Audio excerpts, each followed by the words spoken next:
Morning, folks. It's just after Christmas. I'm out for a bit of a day, what Newfoundlanders would call a boil up. I'm not going to walk all that far, a couple kilometers maybe. I'm just outside the city, so I'll walk a couple kilometers. There's a nice little spot in there by the pond. I'll have a boil up, a fire, have some lunch, test out a lot of new gear. There's been a slight sprinkling of snow here in the past couple of days. It's been raining off and on, snowing off and on, so everything is wet.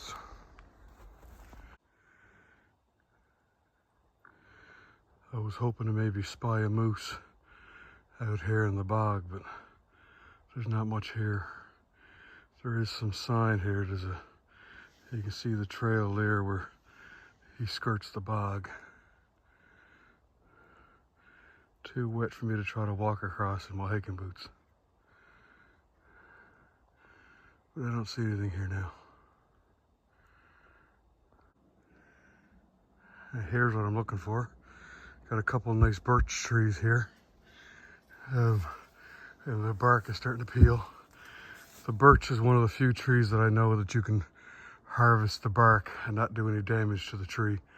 As long as you don't cut all the way to the inner wood, you can harvest the outer bark, not a problem. No matter how wet this stuff is, it's got enough volatile oils into it that it will burn. So I'm gonna harvest some of that. A couple of pieces down there.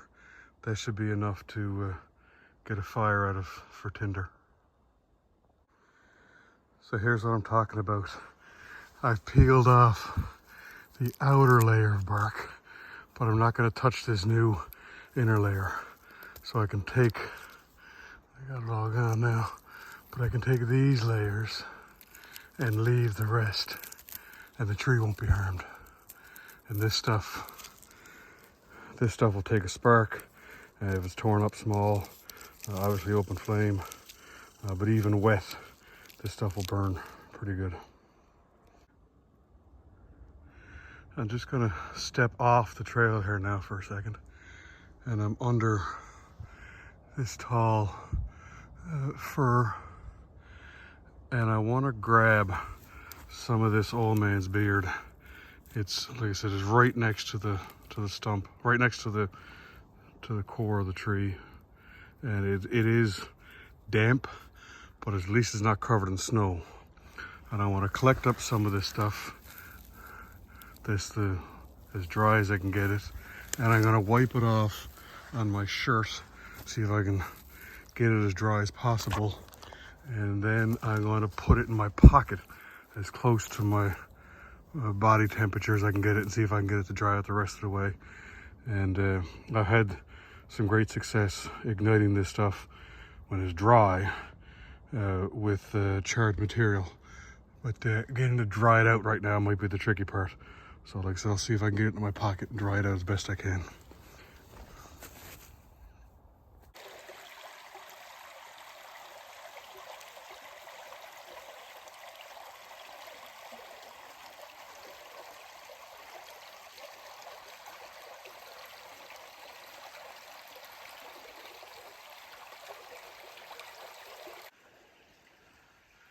So I just come across another birch tree. This one has the bark is just a little bit finer than the other one. It's a little bit drier, a little bit cleaner. I'm just gonna grab a little more of this. Just using some possum mentality here and gathering things as we go. For those of you that don't know, the idea of possum mentality is just that you gather things as you find them, and don't rely or don't assume on being able to find them when you get to your destination. We don't have possums here in Newfoundland, so if someone could tell me what possums have to do with possum mentality, leave in the comments below.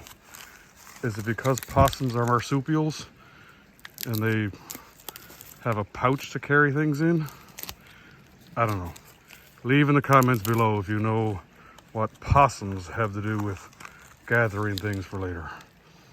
Up here, I would think it'd be more like squirrels.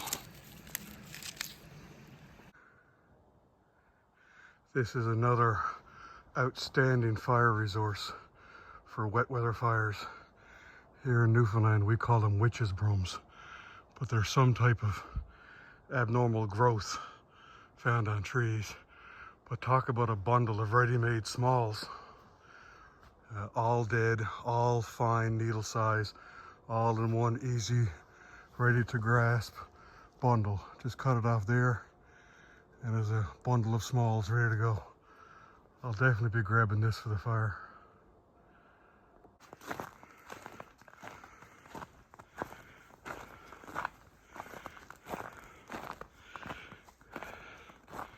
Just coming in and out where I'm going to spend part of my day. This is the end of the trail here now, but when that pond freezes over, then you'll get ATVs and skidoos will use this as an access point to the pond. But otherwise, right now, this is really the end of the trail. Lots of clean water, lots of firewood, and no one around. Quiet day all to myself.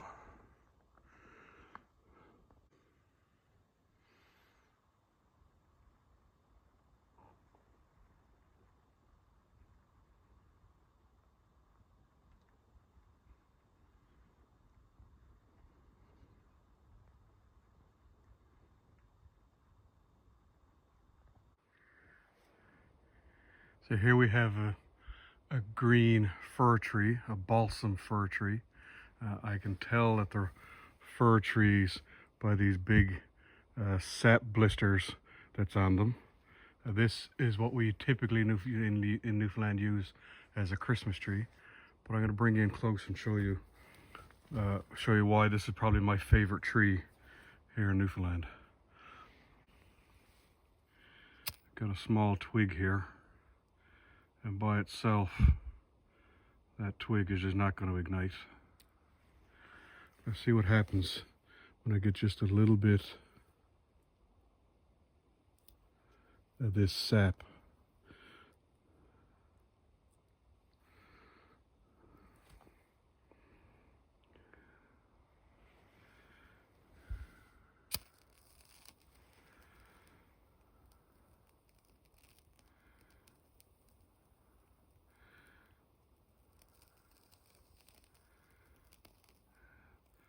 Stuff burns hot, pretty long, and that was only one blister.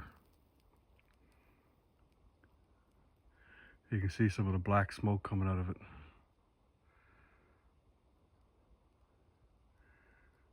And this tree is covered in those little blisters. They're perfect for fire lighting. They'll take a spark, but they're also good for blisters, burns. Great to have in your first aid kit. Put that under a bandage. It's got some antiseptic properties. Great stuff to have. Stuff is worth its weight in gold. So this is the tripod base that I got as a stocking stuffer for Christmas. I've got the chain is hung on with the pot hook on the bottom. I got a tripod that's the legs are maybe 6 feet high. Maybe it's kind of what I like. So I'll put my fire down here in this old fire pit, and then my legs are splayed out, but the chain is not long enough. I'll get a pot and I'll show you the problem, but you can see that I'm still about 2 feet short of the fire. So, and I can't splay the legs out anymore because I'm starting to put too much pressure on them here. They're going to start to break off, and I've only got an extra link or two here. So a couple things, I could simply tie a string onto this, drop a string down, and then tie my chain onto the string. That would lower it down. I do have another chain I could get. I got a couple different options for some pot hangers I'll take out in a minute. But just right off the bat, I'm not impressed by this whole system. It just seems to me that this is one of those gadgety things that's not worth the trouble. I cut a couple sticks. You can see I had to shave these down just to get to fit through here. It would have been easier to simply lash it all together rather than try to carve these down to make them fit. To me, this is not worth the weight. the chain to me is not long enough to be useful. But I'll show you a couple other options that I've got. So here's that same store-bought pot chain, and again I'm 18 inches or so off the ground, so certainly wouldn't be able to simmer anything from this height. If my fire were big enough, I might be able to boil water, but I would need a pretty big fire. But simmering something, I'd never be able to do it with this chain. My go-to pot hanger, if I'm carrying something in, has always been a piece of small aircraft cable. That's what I've got here. This aircraft cable is better than 6 feet long. So it allows me to get right down into the fire if I want to simmer. And then I just put a S hook on one end so I can hook my pot off and on. And then up top, I kept that base plate on. Normally I just have this wrapped in paracord, but then I just wrap any excess around and around and around here. So now if I want to make an adjustment to my pot, I can either just take another loop here and that just pick the pot up a couple inches. Or if I want even finer adjustment, I can just adjust the legs of the pot stand to either go sideways. So if I just want to go sideways right out of the fire, or I can go straight up. If I move them all in, they'd go straight up. So I've replaced the aircraft cable here with a piece of chain. This chain you can pick up in just about any big box store. And again, I got an S hook on each end. In this case, so now I just have the chain is simply hooked over here, and I can make this adjustable to pick up my chain. Sorry, I'm trying to do this now one-handed. So I can hook that on there. And then down here on the ground, again, my pot is now just simmering at a nice height if I want to. And then if I want to make adjustments, then I can just move this S hook to any length that I want for some really fine temperature control if I'm simmering something. This chain then becomes really handy for all kinds of different things for in the field, again, because it's fireproof. But I thought that I could also use this if I want to make a rocket stove. I can use the chain to wrap around the log to keep the log together. So I'll show you that in a few minutes. Downside with this chain is 6 feet of it is certainly heavier than the aircraft cable. This is another chain that I picked up at the big box store.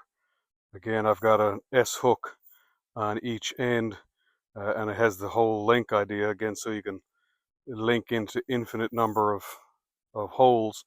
But again, this is but it's lighter than the other chain. Certainly not as durable, but for carrying the weight of a pot or keeping a Swedish log together or a rocket stove together, certainly work. But it is much lighter than this link. That link versus this link.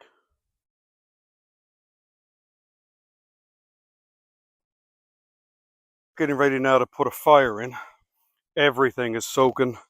I've already taken a minute to clear out as much of the snow and the old fire that was here. Try to get down to, I'm not going to find anything dry, but just get the snow out of here.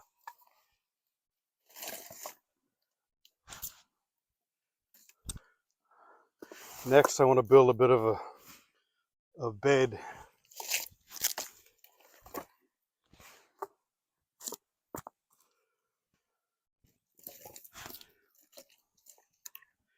To put my fire on. So this way now, when I light my fire, I'm not on the wet ground or the wet on the snow. At least I've got a bit of a platform here, and then as the fire burns, the coals will start to work their way down into these harder woods, and we'll start to burn that.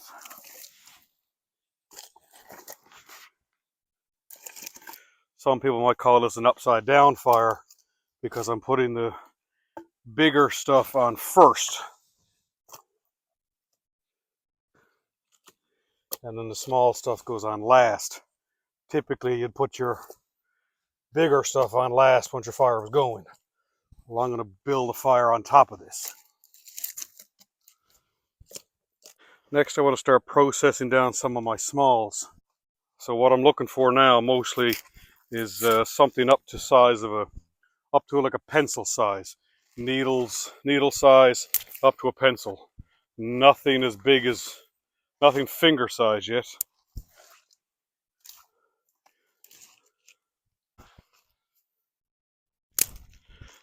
Again, if I can hear it snap, I know it's dry on the inside, but it's still all wet on the outside.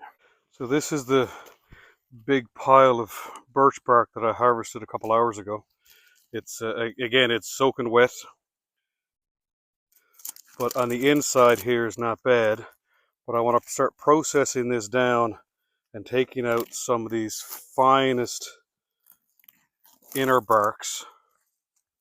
This is like tissue paper thin. And I just want to separate these off into a little pile. And we're going to try to light this with an ember with some charred material. So I want these dried inner barks, just this paper thin, this tissue paper thin stuff. I want that to be as close to the ember as possible. And once this paper thin stuff ignites, it should ignite the rest of it. So I'm just going to try to separate the inner barks from the coarser outer barks. And these inner barks, being closer to the tree, are not as wet as the rest of it. So I'm just tearing this into long, thin strips now. Just trying to get it into tissue paper size. So this is those fine inner side of that bark. So this stuff is pretty dry.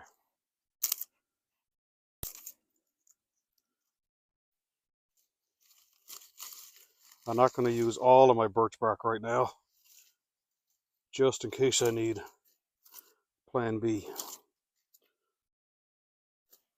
or C. This is the old man's beard that I collected a couple hours ago now. It's been in my pocket over 3 hours. Been in my pocket. It's not dry. It's not wet, but it's not dry. I'm going to use half of this. I'll put half back in my pocket for plan B. And I'll put half of this into the tinder bundle as well.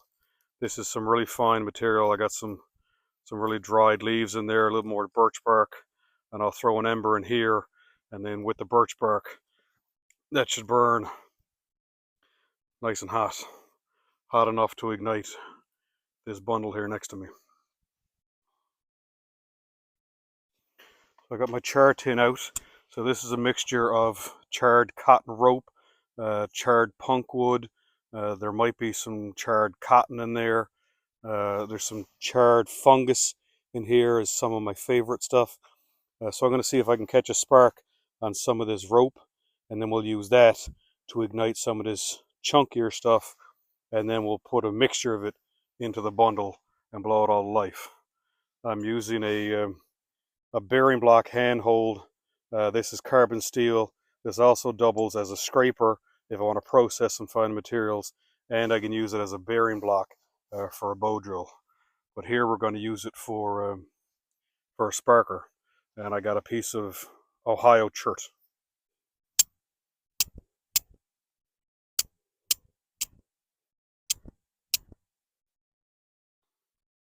Here we go. So there's no big rush here at this point.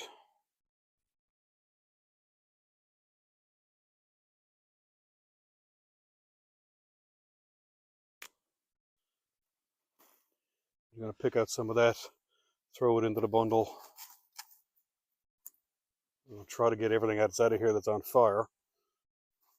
Once I put the lid back on the can, it will go out. And I certainly want to grab one or two of these big ones. Now, how many of those you grab all depends on how wet everything is.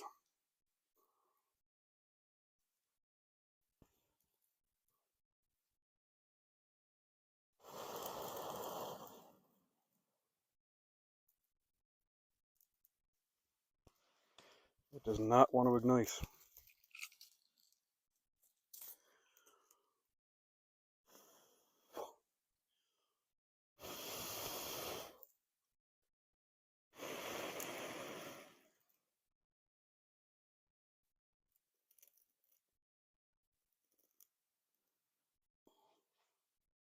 Let's see if we can really baby it.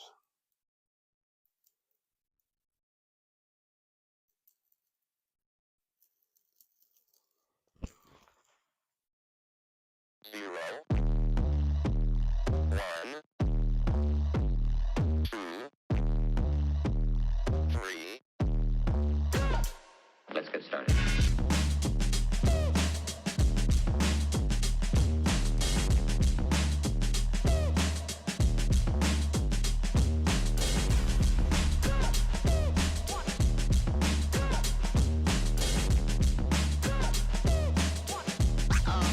Oh, that's real good.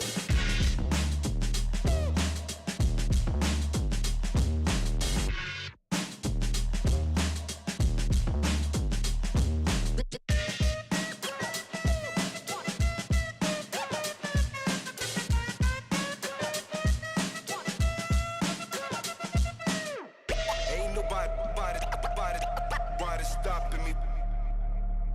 Ain't nobody stopping me. Ain't nobody stopping me. Ain't nobody stopping me.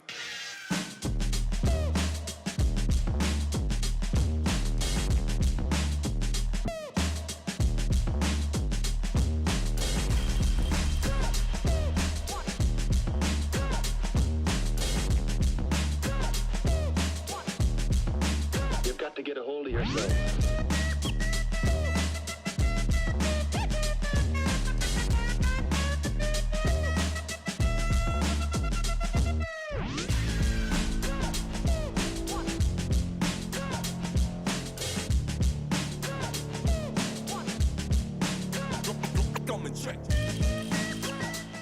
Anyway, I got a pot of water on now. I'm gonna mix up a batch of KD and have some lunch.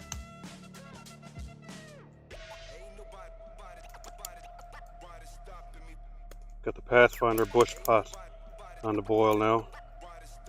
Gonna have a bit of KD.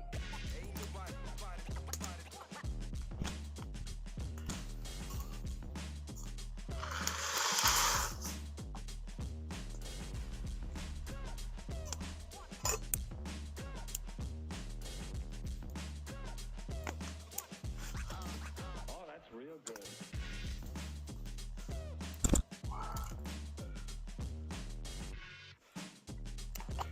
Just a little bit of butter and milk. Normally I'd add a little bit of cheese whiz, but not today.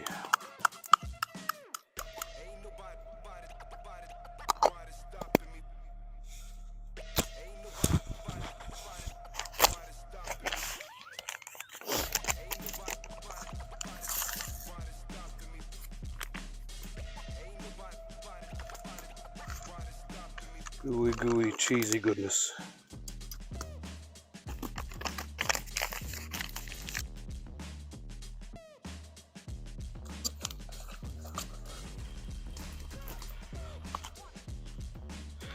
Go ahead and get it for a second on the fire. You've got to get a hold of yourself. I'm gonna melt that butter for a second.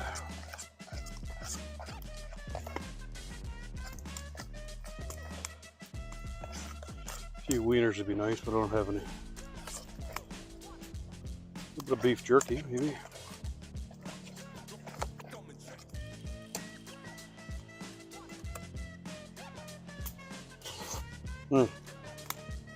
Oh, that's good.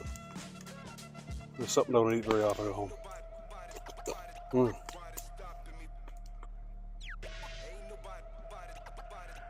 Well, unfortunately, that's it for me for today. We've only got about maybe 2 hours of sunlight left, and I still got a bit of a trek out. Thanks for watching, guys. Stay tuned for more videos, and as always, leave comments below if you want to see something else. Leave a comment, and please like, subscribe, and hit that button. Thanks, guys.